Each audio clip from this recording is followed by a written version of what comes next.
दोस्तों नमस्कार। कल की वीडियो में मैंने आप सभी को बताया था कि मार्केट का सेंटीमेंट पॉजिटिव है, कोई दिक्कत वाली बात नहीं है। लेकिन आज क्या हुआ? बैंक निफ्टी दोस्तों शुरुआत में पॉजिटिव चलती है और क्लोजिंग भी पॉजिटिव में ही देती है। तो जिस हिसाब से बताया गया था बैंक निफ्टी ने उसी हिसाब से रिएक्ट भी किया। निफ्टी शुरुआत में पॉजिटिव चलती है, लेकिन ऊपर के लेवल से फिर रिजेक्शन हमें देखने को मिल जाता है और सेकंड हाफ में मार्केट वापस नीचे आ जाती है, क्लोजिंग भी नेगेटिव में दे देती है। तो निफ्टी उस हिसाब से नहीं चल पाई। ठीक है, हालांकि सेंटीमेंट इसका भी पॉजिटिव है। कल जो कैंडल बनी थी निफ्टी के अंदर और आज जो कैंडल बनी है, दोनों की बॉडी में फ़र्क है। ऑल ओवर सेंटीमेंट अभी भी पॉजिटिव है। तो कल के लिए मैं इतना ही कहूँगा कि मार्केट का सेंटीमेंट पॉजिटिव है, लेकिन एज ए ट्रेडर हमें किस हिसाब से ट्रेडिंग प्लान करनी है, किस सपोर्ट रेजिस्टेंस लेवल को नोट करना है, ये तो आपको वीडियो देखने के बाद पता लगेगा। देखो दोस्तों, एक अच्छा सा बढ़िया सा एनालिसिस करने के लिए मैं हमेशा 3 चीज़ों को फोकस में रखता हूँ। और वे 3 चीज़ें कौन कौन सी हैं वैसे तो मुझे बताने की लोड नहीं है, लेकिन कुछ नए व्यूअर्स हमारे साथ जुड़े हुए हैं तो इसके लिए मुझे बताना पड़ेगा। सबसे पहले हम FIDI डाटा को देखेंगे। दूसरे नंबर पर मैं आपको कुछ इंपॉर्टेंट खबरें बताऊँगा जो आज के दिन आई है। ठीक है, और तीसरे नंबर पर हम निफ्टी बैंक निफ्टी का प्रॉपर एनालिसिस करेंगे with strategy with logic. Important support resistance level बताऊंगा, तो ध्यान से वीडियो को देख लेना, जल्दबाजी मत करना। ठीक है, फालतू टाइम वेस्ट ना करते हुए डायरेक्ट मुद्दे की बात करते हैं। FIDI डाटा को देख लेते हैं। तो यहाँ पर आप देख सकते हो 10 तारीख लिखी हुई डाटा 10 तारीख को आ चुका है। FII वालों ने फिर से माल बेच दिया और पिछले 5 दिनों से लगातार ये माल बेच रहे हैं, जैसा कि अभी आप यहाँ पर देख सकते हो। ये देखो, कहाँ से 5 दिनों से नहीं, ये लगातार माल बेच रहे हैं दोस्तों। ये 27 तारीख से माल बेच रहे हैं। 27 यानी कि 1 2 3 4 5 6 7 8 और 9, पिछले 9 दिनों से लगातार माल बेच रहे हैं। और DIA वाले लगातार माल खरीद रहे हैं। कैश मार्केट के अंदर 3,878 करोड़ रुपए का इन्होंने माल खरीदा है और FII वालों ने माल बेचा है। इंडिया विक्स को देखोगे तो 4.5% डिक्रीज हुआ पड़ा है। मार्केट के लिए वॉलिटिलिटी ठीक ठाक है। ऑल ओवर अगर हम FIDI डाटा को देखें तो सेंटीमेंट पॉजिटिव है, यहाँ पर भी कोई दिक्कत वाली बात नहीं है। थोड़ा मोटा पुल बैक लेती है तो मार्केट का सेंटीमेंट अपसाइड मोमेंटम की तरफ ही रहेगा। ठीक है दोस्तों, अब बात करते हैं कुछ इंपॉर्टेंट खबरों के बारे में। दोस्तों, ये है अपना टेलीग्राम चैनल और इस चैनल को ज्वाइन करना है तो कमेंट बॉक्स के अंदर आपको लिंक मिल जाएगा, तो वहाँ से आप टेलीग्राम चैनल को ज्वाइन कर सकते हो। फ्री है, कोई दिक्कत वाली बात नहीं है। ठीक है, तो इंपॉर्टेंट न्यूज़ की बात कर लेते हैं। तो यहाँ पर इंपॉर्टेंट न्यूज़ आ चुकी है। TCS ने Q2 के रिजल्ट पेश कर दिए हैं। सितंबर तिमाही में 11,909 करोड़ रुपये का मुनाफा तय किया है और शेयरधारकों को डिविडेंड का तोहफा भी दिया है। ठीक है, यहाँ पर आप देख सकते हो TCS सितंबर क्वार्टर रिजल्ट्स। TCS ने सितंबर तिमाही में बाजार के अनुमान से कमज़ोर नतीजे पेश किए हैं। जी हाँ दोस्तों, पिछले साल जो नतीजे पेश किए गए थे और इस साल जो नतीजे पेश किए हैं इसी क्वार्टर के अंदर, दोनों के अंदर बहुत ज़्यादा डिफरेंस है। इस बार 1% के आसपास कम प्रॉफिट किया है इन्होंने। ठीक है, और सितंबर तिमाही में 12,420 का नेट प्रॉफिट और 63,998 तो 938 करोड़ रुपए का रिवेन्यू का अनुमान लगाया गया था। किसने? मनी कंट्रोल ने। ठीक है, हालांकि ऑल ओवर नतीजे बहुत ही कमज़ोर देखने को मिले हैं। दूसरी इंपॉर्टेंट बात यह है कि TCS ने 10 रुपये का डिविडेंड भी घोषित किया है। तो ये न्यूज़ आप पढ़ सकते हो, ज़्यादा कुछ नहीं बताऊंगा, आप देख सकते हो। इसके अलावा TCS के CEO ने क्या कहा है वो भी आप यहाँ पर देख सकते हो। ठीक है, बात करते हैं कुछ इंपॉर्टेंट डाटा के बारे में जो कि आज के दिन आया है और इस डाटा का इफेक्ट पड़ेगा ही पड़ेगा। ध्यान से देखना, शाम को 6 बजे के आसपास आया है। US की तरफ से डाटा हमें देखने को मिला है। Core CPI data month on month. CPI consumer price index data होता है। ठीक है, ये हमें बताता है कि महंगाई कितनी बढ़ी हुई है एट ए टाइम US के अंदर, और इस डाटा का इफेक्ट पड़ेगा ही पड़ेगा। यहाँ पर पिछली बार 0.3% था, इस बार भी 0.3% है, यानी कि डाटा फ्लैट निकल के आया है और पॉजिटिव भी है, कोई दिक्कत वाली बात नहीं है। इसके अलावा दूसरे डाटा की बात करें, CPI data month on month की बात करें, यानी कि एक महीने में CPI डाटा किस हिसाब से देखने को मिला है, तो ये एक महीने में भी फ्लैट रहा है। ओके, इंपॉर्टेंट डाटा है ईयर ऑन ईयर। जी हाँ दोस्तों, यानी कि एक साल के अंदर महंगाई में क्या अंतर हुआ है। ठीक है, यहाँ पर आप देख सकते हो 2.5% के आसपास पिछला डाटा था। अनुमान ये लगाया जा रहा था कि कम होकर आएगा CPI डाटा, लेकिन आया कितना 2.4%। हालांकि पिछले से कम निकल के आया, लेकिन अनुमान से बढ़ के आया है 0.1%। ओके, इंपॉर्टेंट चीज़ यहाँ पर ये है, अनएम्प्लॉयमेंट क्लेम का डाटा आ चुका है जो कि नेगेटिव निकल के आया है। ठीक है, और इस नेगेटिव डाटा का US की मार्केट पर नेगेटिव असर पड़ेगा ही पड़ेगा। ठीक है, लेकिन इंपॉर्टेंट चीज़ ये है कि US की मार्केट की क्लोजिंग कहाँ पर हो रही है। हमारे लिए क्लोजिंग मायने रखती है दोस्तों। अब सुबह उठकर एक बार क्लोजिंग जरूर चेक कर लेना कि क्लोजिंग हो कहाँ पर रही है। वैसे तो मैं आपको लाइव के अंदर बता ही दूंगा कि किस हिसाब से मार्केट चलने वाली है। ठीक है, क्योंकि जिस हिसाब से US के बाज़ार रिएक्ट करते हैं उसी हिसाब से फिर अपना भारतीय बाज़ार भी रिएक्ट करके जाता है। ठीक है दोस्तों, तो ये थी कुछ इंपॉर्टेंट खबरें। अब बात करते हैं दोस्तों निफ्टी, बैंक निफ्टी के बारे में। उससे पहले यही कहूँगा कि चैनल को अवश्य सब्सक्राइब करें और टेलीग्राम चैनल को ज़रूर ज्वाइन करें अगर आपको लेटेस्ट अपडेट जाननी है तो। जैसा कि दोस्तों अभी आप देख सकते हो, यहाँ पर मैंने बैंक निफ्टी का चार्ट ओपन कर लिया है। टाइम फ्रेम 1 दिन का लगा रखा है समझाने के लिए। और आज के दिन बैंक निफ्टी में बहुत ही बढ़िया बुलिश कैंडल का फॉर्मेशन हुआ है, जैसा कि आप यहाँ पर देख सकते हो। और अगर क्लोजिंग की बात करें तो 51,530 के लेवल पर काफ़ी पॉजिटिव क्लोजिंग है, यानी कि सेंटीमेंट पॉजिटिव होता नज़र आ रहा है। अगर आप थोड़ा सा एनालिसिस को ध्यान से देखोगे, इन तीनों कैंडल्स को देखो, हर एक कैंडल की बॉडी एक दूसरे के ऊपर बनी हुई है, यानी कि इस कैंडल की बॉडी के ऊपर अगली कैंडल की बॉडी है, और इस कैंडल की बॉडी के ऊपर अगली कैंडल की बॉडी है, और क्लोजिंग भी ऊपर की तरफ है। तो इसका मतलब क्या है? इसका मतलब ये है कि सेंटीमेंट पॉजिटिव हो रहा है। ठीक है, वैसे भी मैंने कल की वीडियो के अंदर बताया था, एनालिसिस करते समय मैंने कहा था कि एक बुलिश हरामी कैंडल है, बॉटम पर बनती है ये दोनों कैंडल्स, और मार्केट ऊपर से आकर के नीचे की तरफ अगर बुलिश हरामी बन जाए तो मार्केट को रिवर्स कर देती है, यानी कि फिर मार्केट ऊपर की तरफ चलना शुरू कर देती है। अब पिछले 2 दिनों से लगातार मार्केट अपसाइड मोमेंटम में जा रही है। पहले इसने एकदम से अपसाइड मोमेंटम में गई, लेकिन वापस रिवर्स हो गई। ठीक है, और उसके बाद आज हमें अच्छा खासा मोमेंट ऊपर की तरफ देखने को मिला, और ये है दोस्तों मार्केट की महारानी। जी हाँ दोस्तों, बहुत ही पावरफुल कैंडल है, यही प्रॉफिट कराती है दोस्तों। अगर आपका लॉस है ना तो यही लॉस कवर कराएगी। बस ध्यान रखना है आपको कि ये कैंडल हमेशा टॉप पर बननी चाहिए। अगर ये टॉप पर बन जाती है तो सारी की सारी कैंडल्स इसकी आज्ञा बनेगी। इसके पास एक ताकत होती है मार्केट को गिराने की। जी हाँ दोस्तों, ये मार्केट को नीचे की तरफ गिराती है। इसके पास बीरिश प्रेशर होता है। ध्यान से देखोगे तो ऊपर के लेवल से बीरिश प्रेशर आ रहा है, यानी कि इसके ऊपर दबाव पड़ रहा है। अब महारानी पर दबाव पड़ रहा है तो महारानी आज्ञा देगी मार्केट को, और फिर मार्केट नीचे गिरना शुरू कर देगी। ठीक है, लेकिन कंडीशन क्या है? ये टॉप पर बननी चाहिए। यहाँ कहीं पर मार्केट का टॉप चल रहा हो तो वहीं पर बननी चाहिए। अब ये बॉटम पर बनी हुई है तो इसकी आज्ञा और इसका प्रभाव बहुत कम पड़ जाएगा, ना के बराबर ही हमें इफेक्ट देखने को मिलेगा। ठीक है दोस्तों, और इंडिकेटर की बात करें तो इंडिकेटर देख सकते हो, मैंने बताया था कि मार्केट ऊपर की तरफ उठना शुरू कर देगी और इंडिकेटर ऐसे डायरेक्शन डाउन साइड की तरफ आएगा। और जैसे इंडिकेटर कल के दिन अगर अपसाइड मोमेंटम में निकल जाए कैंडल ऊपर की तरफ निकलेगी और इंडिकेटर नीचे की तरफ आएगा तो सेंटीमेंट पॉजिटिव होता फिर से नज़र आ जाएगा, यानी कि दो संकेत मिल जाएंगे हमें ऊपर की तरफ ट्रेड के बारे में देखने के लिए। यानी कि हम सी साइड की तरफ ट्रेड के बारे में सोच सकते हैं जैसे ही इंडिकेटर के ऊपर कैंडल निकले। ओके दोस्तों, क्योंकि मार्केट को जितनी सप्लाई चाहिए थी उतनी सप्लाई तो मिल चुकी है। यहाँ पर देखो ध्यान से, ये है 2 ट्रेड लाइन, और 2 ट्रेड लाइन के बीच में ये अपनी सप्लाई है।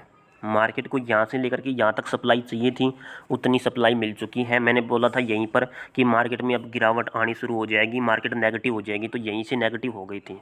अब मैंने इतना प्रॉफिट आपके लिए बताया था, ना यकीन आए तो पिछले 4-5 दिनों की वीडियो, 6-7 दिनों की वीडियो उठाकर देख लेना, यूट्यूब चैनल पर पड़ी हुई हैं, ताकि आप सबको एनालिसिस अच्छे तरीके से समझ में आ जाए।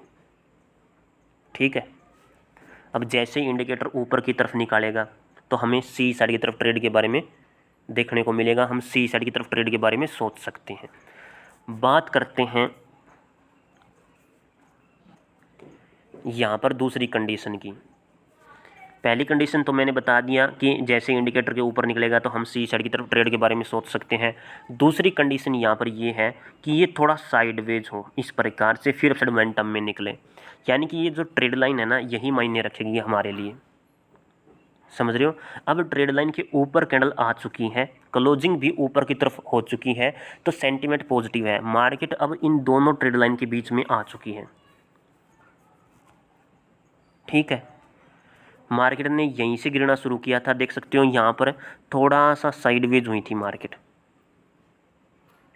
समझ रहे हो। अब यहाँ पर इस प्रकार से सिचुएशन बन रही है और मार्केट ने जो पुल बैक लिया था बिल्कुल डिट्टो इसी ट्रेड लाइन का सपोर्ट लिया था, अपसाइड मोमेंटम में गई थी, इसी ट्रेड लाइन का रिजेक्शन फेस किया, नीचे गिर गई। अब यहाँ पर इसने फेक ब्रेक डाउन किया, ठीक है, और फिर अपसाइड मोमेंटम में वापस आ रही है। और दोस्तों ये जो पैटर्न चल रहा है ना ये पहले भी चल चुका है मार्केट में बैंक निफ्टी के अंदर, जैसे कि मैं आपको दिखा देता हूँ। वैसे तो मैंने बता रखा है, बहुत सारे व्यूअर्स को पता है इस चीज़ का। यही है वे दो ट्रेड लाइंस, ये देखो मार्केट इन्हीं दो ट्रेड लाइन के बीच में हायर लो लगा रही थी। फिर ये इलेक्शन वाला टाइम था, मार्केट पहले नीचे भी गिरी और अपसाइड मोमेंटम में भी गई, और फिर यहाँ पर इसने ब्रेकआउट दिया और इस प्रकार से ट्रैवल करती रही प्रॉपर प्रोजेक्शन बनाने के बाद। जब दोबारा ये इसके अंदर आई तो इसी लेवल का सपोर्ट लेने के लिए नीचे तक आई है, देख सकते हो ये वाला मोमेंट, ठीक है। तो अगर अच्छे तरीके से एनालिसिस किया जाए तो बात बन जाती है। यहाँ से थोड़ा साइडवेज हुई, फिर थोड़ा वापस, फिर अपसाइड मोमेंटम में निकल गई। ओके दोस्तों, तो या तो ये साइडवेज रह सकती है थोड़ी मोटी, और या फिर सीधा डायरेक्ट पॉजिटिव चलेगी। दो ही कंडीशन यहाँ पर मुझे बनती हुई दिखाई दे रही है, दोनों कंडीशन मैंने आपको बता दी है। अब बात करते हैं ट्रेडर्स के लिए सपोर्ट रेजिस्टेंस लेवल कौन कौन से रहेंगे। देखो दोस्तों, पहला जो सपोर्ट लेवल बैठेगा रेजिस्टेंस लेवल बैठेगा हमारे लिए, वो होगा ये वाला 51,750। इसके ऊपर मार्केट में हमें तगड़ा पंप देखने को मिल सकता है। और अगला जो टारगेट होगा वो भी लगभग 52,100 के आसपास का होगा, यानी कि इस कैंडल के मिड पॉइंट के आसपास होगा। ये दूसरा रेजिस्टेंस लेवल है अपना 52,100, ठीक है। पहला रेजिस्टेंस लेवल है 51,750, ये दो रेजिस्टेंस लेवल है, ठीक है। डाउन साइड की तरफ मोस्ट इंपॉर्टेंट सपोर्ट लेवल बैठेगा, पहला तो ये सपोर्ट लेवल है जो कि पड़ेगा हमारे लिए 51,200 का, जी हाँ दोस्तों। और दूसरा है 51,000 का, यानी कि ये 200 पॉइंट है। मार्केट इन 200 पॉइंटों के नीचे नहीं जाएगी, ठीक है। और अगर बाय चांस कैसे भी करके, देखो हम क्या है, हमें दोनों तरफ बताना पड़ता है, मुझे दोनों तरफ का बताना पड़ता है, बाकी सेंटीमेंट मैंने बता ही दिया है। मार्केट कैसे भी करके अगर इस लेवल को तोड़ देती है ना तो मोस्ट इंपॉर्टेंट लेवल टूट जाएगा, फिर 51,000 के नीचे तो तगड़ा डाउनफॉल हमें देखने को मिलेगा। हालांकि अभी कोई ऐसी सिचुएशन नहीं पैदा हो रही, ठीक है। मेरा सेंटीमेंट यहाँ पर पॉजिटिव है मार्केट को लेकर। ये यहाँ पर मैंने जस्ट ओनली सपोर्ट लेवल बताए हैं आप सभी के लिए, पहला सपोर्ट ये है, दूसरा सपोर्ट ये है, ठीक है। नोट करके रख लेना इन दोनों को। ऊपर की तरफ है 51,000, ये मैंने कौन सा बताया था आपको, याद होगा 750 के आसपास का था शायद, नहीं 800 के आसपास का ही, और ऊपर 52,400 के आसपास का बताया था, ठीक है।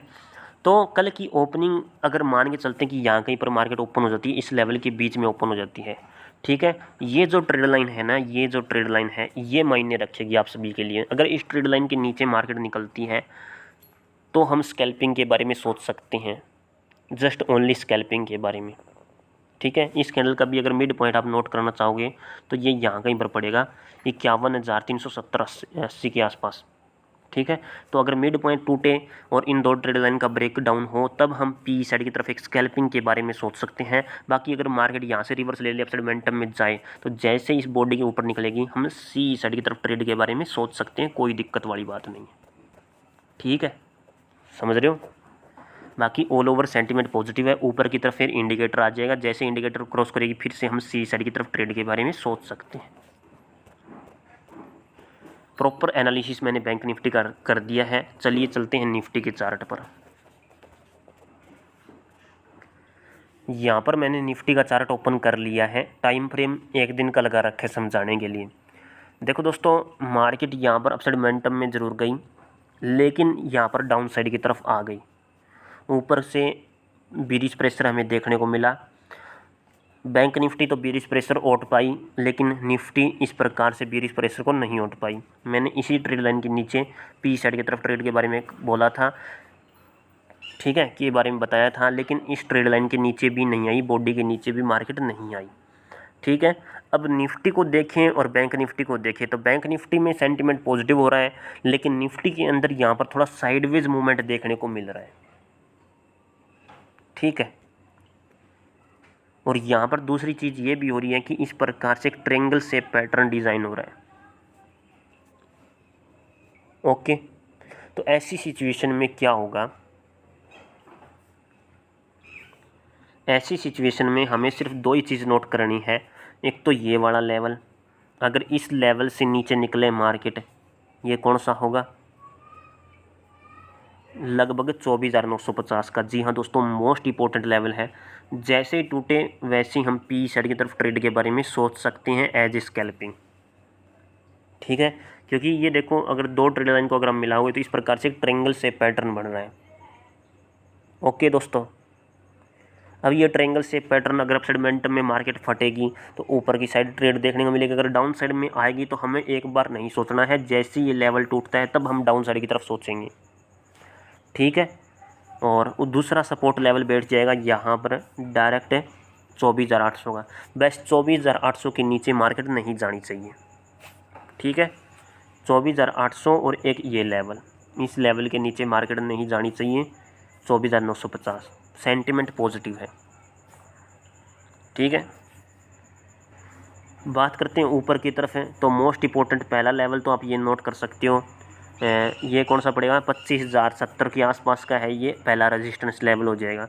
दूसरा रेजिस्टेंस लेवल देखो 25,250 का ही होगा अपना, जी हाँ दोस्तों, यानी कि लगभग 170-80 पॉइंट अपने पास होंगे। ये वाले 250 कहाँ पर है, ये वाला लेवल है दोस्तों 25,250। इसका रीज़न मैं आपको बता देता हूँ। इसका रीज़न है दोस्तों बिग बार कैंडल, जी हाँ, जो ये बिग बार कैंडल बनी हुई है इसी कैंडल का मिड पॉइंट है। वैसे तो मार्केट इस मिड पॉइंट तक जा चुकी है, फिर से वापस बेरिश प्रेशर हमें देखने को मिला। अगर दोबारा पंप करेगी इस लेवल के ऊपर निकलने के बाद तो हम यहाँ पर हाफ पॉइंट तक अपना नोट कर सकते हैं, ठीक है, अपना प्रॉफिट वाला बॉक्स नोट कर सकते हैं यहाँ पर। और अगर इसके ऊपर निकल जाती है तो यहाँ पर 25,400 के आसपास और फिर दूसरा 25,600 के आसपास का रेजिस्टेंस लेवल बैठ जाएगा, ठीक है। समझ गए दोस्तों। बाकी इंडिकेटर अभी ट्रैवल कर रहा है 25,315 पर। जैसे इंडिकेटर के ऊपर निकलेगी सेंटीमेंट पॉजिटिव हो जाएगा। बात करते हैं 15 मिनट के टाइम फ्रेम में। 15 मिनट के टाइम फ्रेम में जो मैंने अभी आपको बताया कि इसी प्रकार की सिचुएशन बनी हुई है। देखो इस प्रकार से आ रही है मार्केट और इस प्रकार से मार्केट आ रही है, तो हाईली चांस है कि मार्केट अपसाइड मोमेंटम में फटे, ठीक है। चांस भी दो है, पहला गैप ओपन हो जाए, दूसरा डायरेक्ट पॉजिटिव ओपन होने के बाद अपसाइड मोमेंटम में चले। अब ये दो सिचुएशन बनी हुई है, ठीक है। और अगर डाउन साइड की तरफ आए कैसे भी करके, तो मैंने आपको बताया कि एक बार आपकी कोई ट्रेड नहीं होगी जब तक लेवल को ब्रीच नहीं करेगा। कौन सा लेवल मैंने आपको बताया था, आपने नोट कर भी लिया होगा, ठीक है। एक बार आपको डाउन साइड की तरफ नहीं सोचना। बॉक्स के अंदर मैंने आपको बताया था जैसे क्रॉस करेगी 24,800 का लेवल शायद उस लेवल के नीचे निकलेगी तब हम पी साइड की तरफ स्कैल्पिंग के बारे में सोच सकते हैं। हालांकि चांस अभी अपसाइड मोमेंटम में गैप ओपनिंग के चांस बढ़ रहे हैं, ओके दोस्तों। तो वीडियो देखने के लिए आप सभी का बहुत बहुत धन्यवाद। जिस भी दोस्त ने चैनल को सब्सक्राइब नहीं किया है सब्सक्राइब अवश्य करें। साथ में दोस्तों बेल आइकन को ज़रूर प्रेस करें ताकि आने वाली हर वीडियो का लेटेस्ट नोटिफिकेशन आपको तुरंत मिल सके। जी हाँ दोस्तों, और टेलीग्राम चैनल को ज़रूर ज्वाइन कर लेना। हर रोज़ मैं वहाँ पर कुछ अपडेट कुछ न्यूज़ डालता रहता हूँ, ओके। वीडियो देखने के लिए आप सभी का बहुत बहुत धन्यवाद। भारत माता की जय दोस्तों। मिलता हूँ नेक्स्ट वीडियो में।